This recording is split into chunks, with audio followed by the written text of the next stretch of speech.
Hey you, it's Allison. I'm a death doula, grief educator and coach, as well as an end-of-life services planner.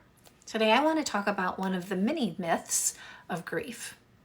So this myth states someone who experiences the same type of loss as you will definitely be supportive and understanding of what you're going through. The reality is, this kind of gets us into trouble a lot.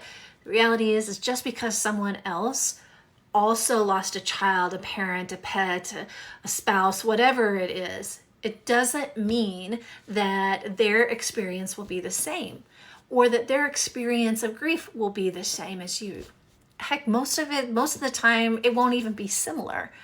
Sometimes people with similar losses can relate and might be your best support.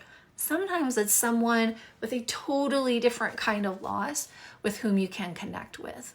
One thing is for sure, going through your grieving journey is best supported when you can do this with a group or hand in hand with someone else. Grieving alone can make it more difficult. And we're not meant to go through the grieving journey alone.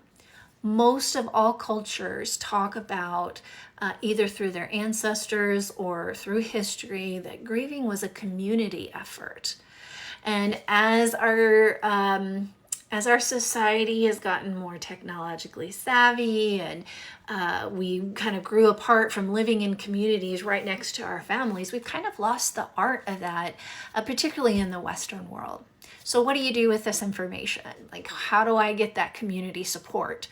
One is, if you are not an in-person person, which some of us are, there are plenty of virtual online support groups, both free and low-cost monthly fees. You could work with a grief coach like myself.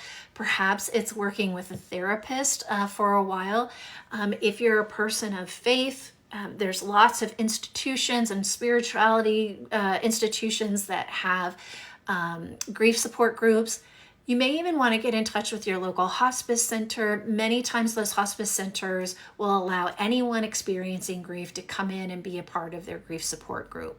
If you need additional support through your grieving journey, please send me a message and I'll be happy to share some different resources based on the location that you're at, and share with some of the different things that you can utilize to support your grief. You do not have to and you do not need to do this alone.